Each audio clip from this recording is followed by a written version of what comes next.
Okay, goodness, this is gonna be a long ass video. All right. Hey, what is up you guys? This is Steffi, aka In My Humble Opinion, and welcome back to another Fan Reaction Friday video. In today's video, it's our special, Killing Eve Q&A. I feel like you guys were so used to seeing me like literally every single day, so this kind of feels like a bit of a pause, but we are back. So I have your guys' questions here. Also, just want to say too, I feel like this speaks more to the power of Killing Eve than it does to like me individually as a person, but wow, what a turnout. I feel like if my calculations are correct, there were about like 75, 76 people who submitted questions. Thank you guys so much for submitting all of your questions. Do know I read all of them, but because there were just so many, there's no way that I could literally answer all of them. So sifting through which questions I was going to answer was a bit of a process.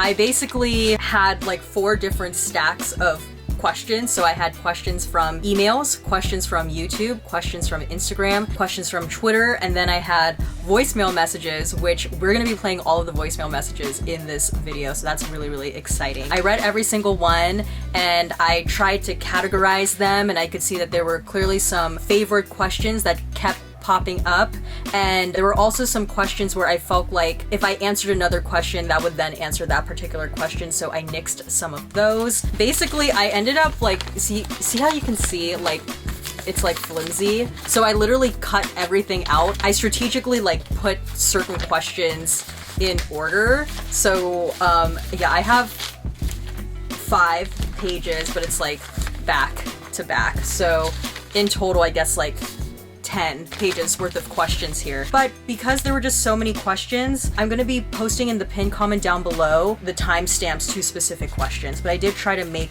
this in some feasible order so it kind of like flows and makes sense. All right, so let's get into it.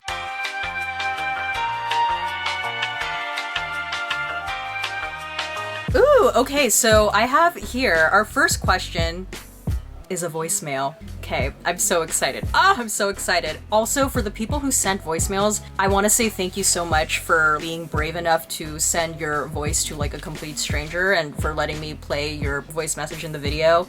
I really appreciate it. So you guys are awesome. Okay, here's our first one. Hi, I'm Chloe from England, and firstly I just want to say that I absolutely love your Killing Eve reaction videos.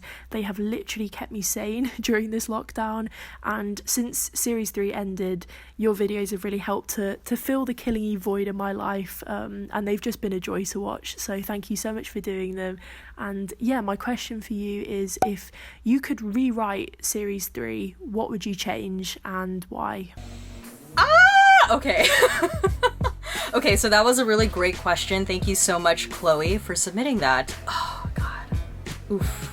I haven't gotten a chance to rewatch season 3. I'm slowly making my way from the beginning, but I did rewatch the finale because of reasons. If I could rewrite season 3, I most definitely would have tried to implement more Eve. There was a noticeable lack of Eve, particularly coming after the Villanelle centric episode and then the episode that followed. You know what's so interesting is I remember there was one particular scene that Eve had with Dasha, and it was in that moment that I realized, wow, she has not really been in the story that much this season. Very original.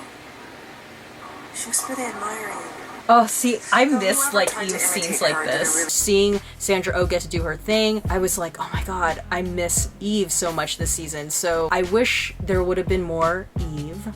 And in order to allow for more Eve, I would have definitely gotten rid of some of those side characters. It's so interesting now actually being able to go online and not be scared of Killing Eve spoilers, because I feel like around that time when I was like, there's a lot of side characters that we could get rid of, it seemed to be the general consensus of the audience at the time as well. So I would say, why did we need Kenny's girlfriend from Bitter Pill? Like, it's cute that Kenny had a little love life before he died, but I don't really know what greater purpose she served. If you were going to have so many side characters, I would have like had their character arcs be very wrap it up quickly. I just feel like the side characters really detracted from time that we could have spent with Eve and developing Eve's story more. She reached a certain emotional journey by the time she got to the bridge, but I feel like there was like a step or so missing in order for that moment. And not that I don't believe that moment is believable, but like that moment would have hit more specifically for Eve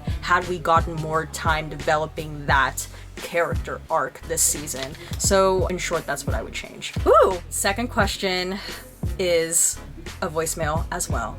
Hi Steffi, I'm Sophie and I'm from Australia. So I just wanted to ask about your thoughts regarding the parallel between Villanelle seemingly gaining some humanity versus Eve slowly losing it or becoming darker. So where do you think they'll take this, or will they eventually even each other out? Oh my god, Sophie, that's a really, really fantastic question as well. I mean, I feel like the entire series has kind of been about that parallel journey for the two characters, right? The second part of your question, in terms of like, do you think they'll eventually even each other out? I would argue that we are at a point in the story where they are a bit even. That season 3 finale, there's so much symmetry that happens. Both Eve and Villanelle realize that they sort of completed a kill together. They're on a bridge, right smack dab in the middle. They walk equidistant apart from one another. So I feel like the blocking and imagery and seeing these two ladies like kind of come together and walk away, it kind of alludes to this idea that they are kind of at a halfway point. Now, going forward into future seasons, I feel like we're gonna see the disparities start to become more apparent. I can't help but think of like the literal title of the show is called Killing Eve. That's where we're ultimately heading towards, kind of seeing this woman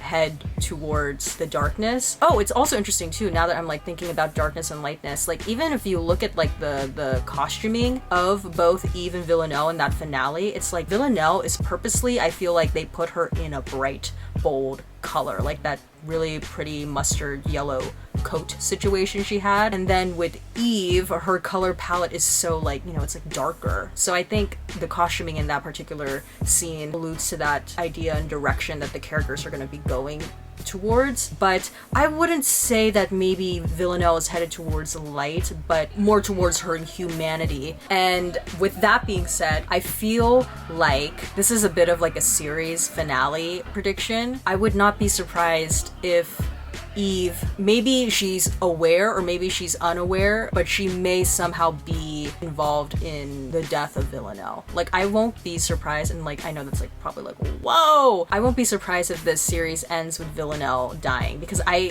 can't help but think of the series title, right? It's called Killing Eve. So I think there's 3 ways that we could interpret the title.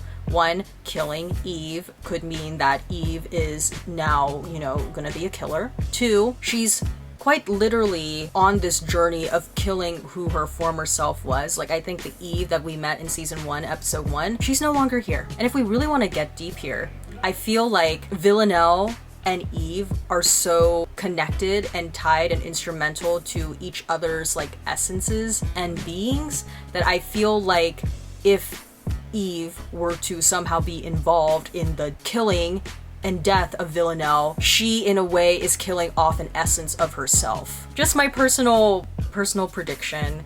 I hope I'm wrong. Next question comes from Shanae Legrand. What are some of your favorite parallel/mirroring scenes? In season 2, Villanelle goes into Eve's house to snoop, including using her toothbrush. In a later scene, Eve snoops in Gemma's bedroom, unraveling her C-cup bras. In season 3, Villanelle and Irina have a wild adventure in the car so that V can obtain information, and later on, Constantine and Carolyn also have a crazy joyride moment. The parallels are endless. I mean, to think right off the top, I mean, like from season 1, I really enjoyed that sequence where there was this parallel of Villanelle on this hunt, kind of trying to figure out who this Eve Pilastri is, and then she puts 2 and 2 together and realizes like, oh my god, I've met her, I know who that is. And then they were also cutting to scenes of Eve in the office trying to, you know, she was clicking through those nurses' profiles and then she couldn't find Villanelle, and then she kind of turns around and says, I think I've met her. I thought that was like brilliant. I love that moment in season 2. It's the Amsterdam episode at the very end when Villanelle is like crying her eyes out, and then she's staring at her reflection in the mirror, and then we cut to Eve also staring at her reflection in the mirror, like through that like double-sided glass that they use in interrogation rooms. It felt like a breakup to me because like not only do we see Villanelle crying because Eve didn't show up in Amsterdam, but it also, in that moment, they're showing Eve put her hair up. And we know that Villanelle likes it when Eve wears her hair down. So I felt like in that moment when she was pulling her hair up, it was like she was kind of rejecting in a way or breaking up in a way with Villanelle. So we were kind of getting like Villanelle's reaction, even though she was all the way in Amsterdam, like in that strange mirroring way. So I really, really enjoyed that. There's also this really interesting line from Carolyn in season 2. I always worry about being crushed underneath one of these. Imagine. Like the witch in the Wizard of Oz, just two little shoes poking out. And then, like, an episode or 2 later, when Villanelle shoves the assistant lady of the sister to Andrew Peel, like, she shoves that woman into the street, they show that lady's, like, 2 little legs sticking out underneath the bus. And I felt like that was kind of a reference to that Carolyn line, like from 2 episodes earlier. So there's that. And then in season 3, you notice when after Dasha puts the pitchfork through Nico's neck, they cut to Villanelle and she kind of like touches her neck. So I thought that was like really interesting as well, because we know that there is an understanding between Eve and Villanelle that she's not supposed to touch Nico. So it was kind of like weird that she like viscerally felt that in some way. Ooh, and also let me just say one more. There is that parallel in season 3 when after the iconic bus scene, we see through like the back window of the bus that Villanelle is kind of like looking at the bus drive away, and like we see Eve kind of looking out the window as well. And then when we get to episode 7, when Villanelle is now on a train that's going away and like Eve is kind of like trying to chase after the train and she kind of waves goodbye, it's like always this pulling apart force between the 2 of them that I thought that was an interesting parallel. So Tressie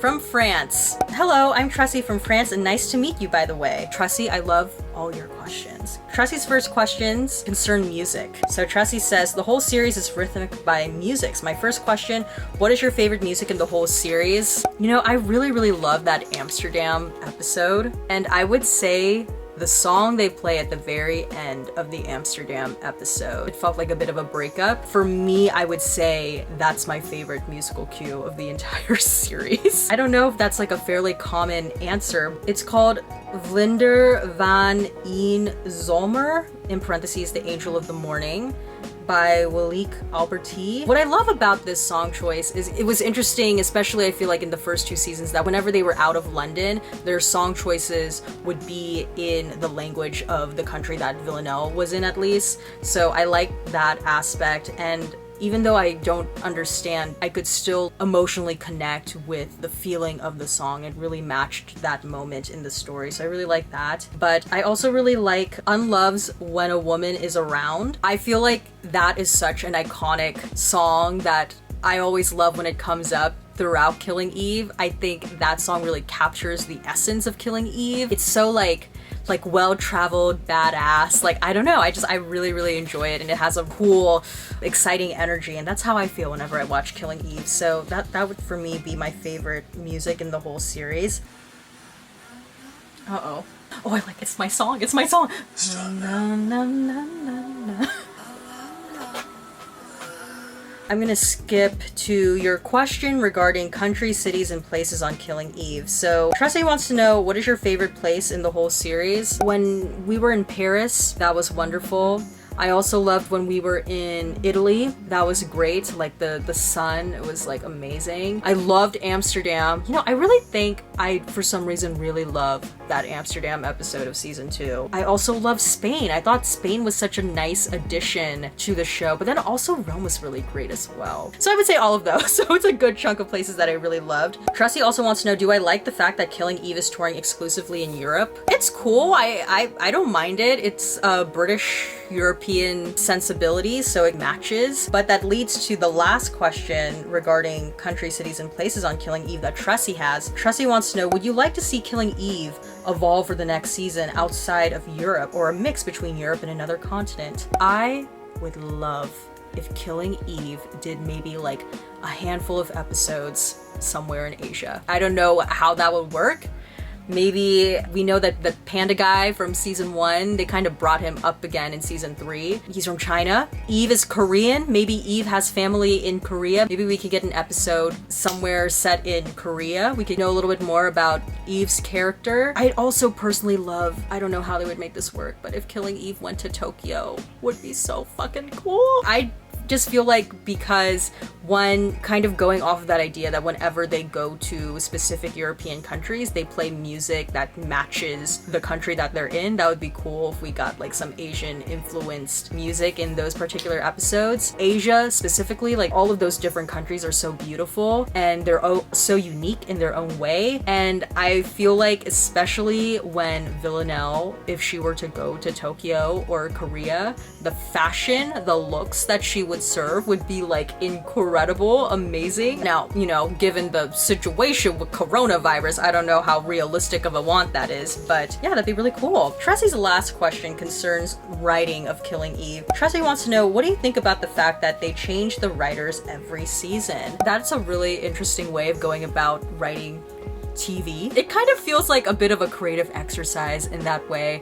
and sometimes I feel like as fans of the show, we get a little like nervous because we're like, oh, I really enjoyed this particular writer and I don't know if the next particular writer is going to be able to be up to par with the previous writer. And you know, there's clearly going to be favorites here. Sometimes even you could say the tone of the show may or may not change. Like, I'm sure the writers try and maintain some level of consistency, but you can't help that each writer kind of has their own outlook and relationship with the show, so that, you know, more or less changes depending on who's the head writer. It's interesting, but it also comes with its drawbacks. And then the last question under writing is, we saw only 3 seasons of Killing Eve, but I would like to know which one of them do you prefer and why? I mean, this is such a basic answer, but I really feel like Phoebe Waller-Bridge did such a great job with season 1. Like, first of all, Phoebe Waller-Bridge, hello, iconic. What a tough act to follow for anyone.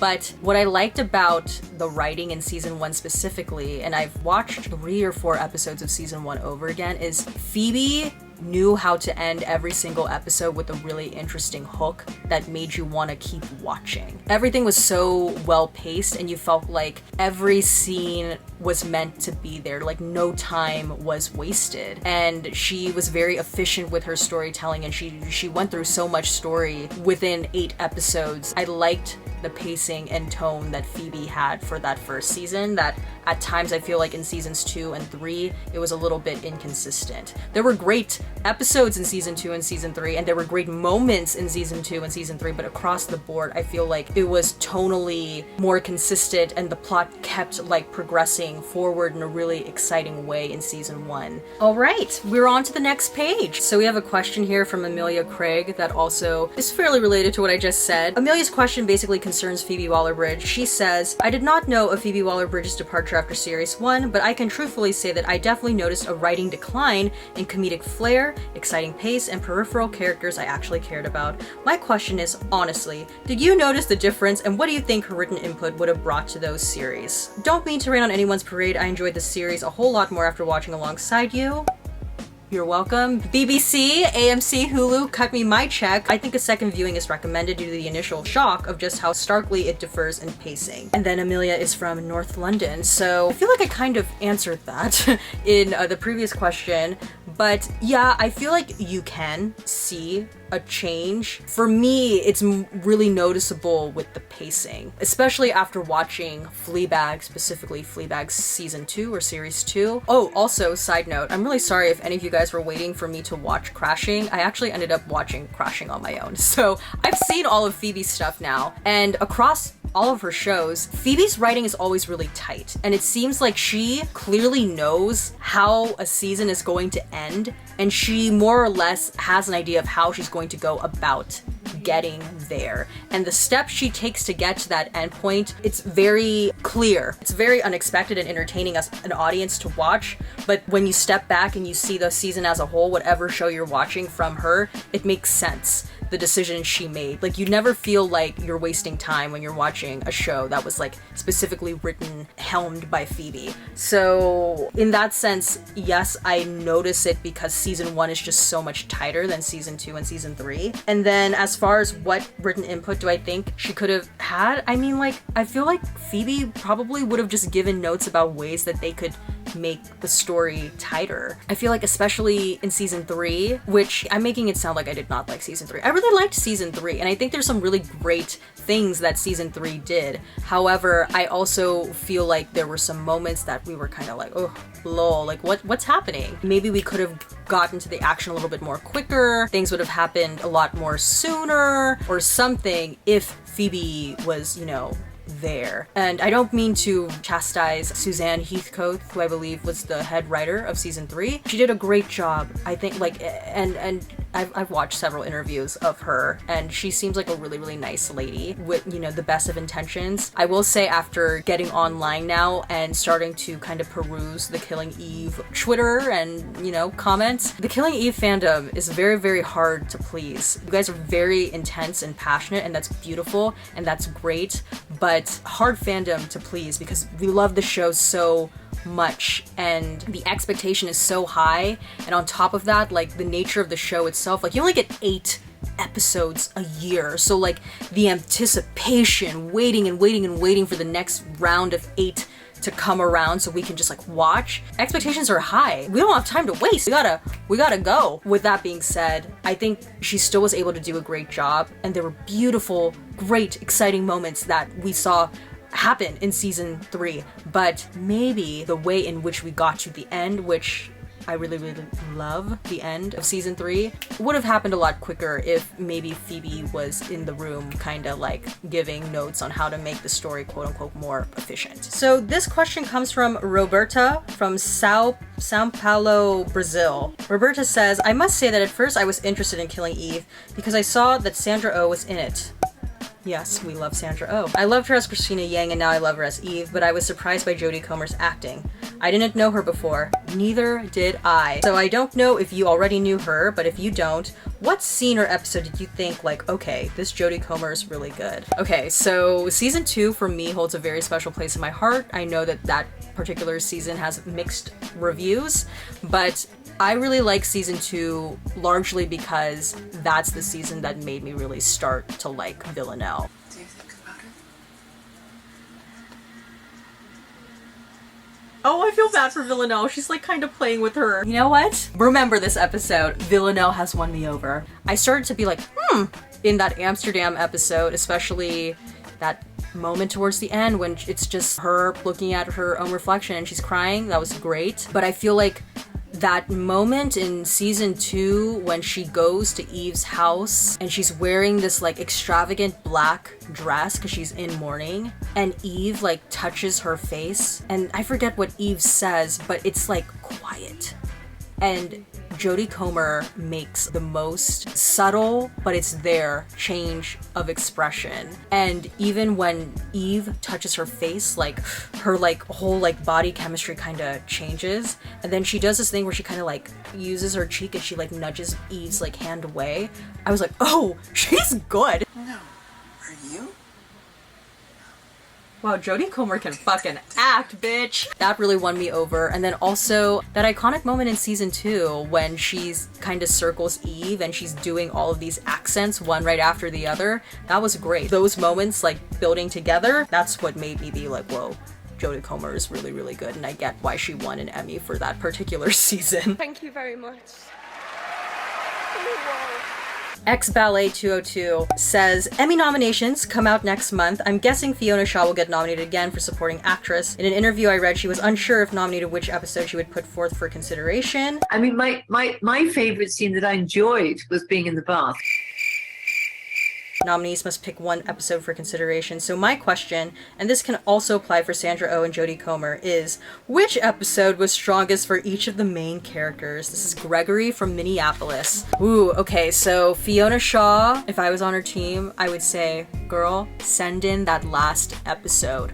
The final episode of season 3, I think Fiona Shaw should send. That entire scene when she has like Constantine down on his knees, gun, to his head. That was great. If I was Fiona Shaw, I would submit that one. Jodie Comer, I feel like it's fairly obvious which episode you would submit. I think per standalone episode, because it's literally just her. So Sandra Oh is a little bit harder. You know, I would argue either episode 3 or episode 7. Episode 3 is when we get that bus moment, and I think the way Sandra acted in that particular scene especially, you know, it was because she went through so many emotions in that scene, so that would be a good showcase for her. But then also, you know, in episode 7, that's when she kills Dasha, and that scene specifically when she kills Dasha, I felt like that was a great performance from Sandra. So those would be the two. I'm not quite sure which of the two, but that would be my suggestion. All right, so the next question I have here, it's more or less very similar. These all come from different people. We have Alexis, we have Miss Patsy Bailey from the Netherlands, and we also have Bittersweet Disposition from Instagram. They basically want to know, what are my thoughts on Carolyn potentially being part of the 12, and they also bring up this idea that Carolyn knew who Helene and Dasha were, yet Paul, who was part of the 12, for some reason didn't know who Helene and Dasha were. I don't know, that's a hard one. I think what makes it hard for me, if Carolyn is indeed part of the 12, is just the idea then that she was somehow involved in the death of her son. That's kind of the thing that makes me like disconnect and question that theory a little bit. Maybe she unknowingly works for the 12. I don't know. Maybe they all somehow unknowingly work for the 12. I really don't know, but that's a really great point.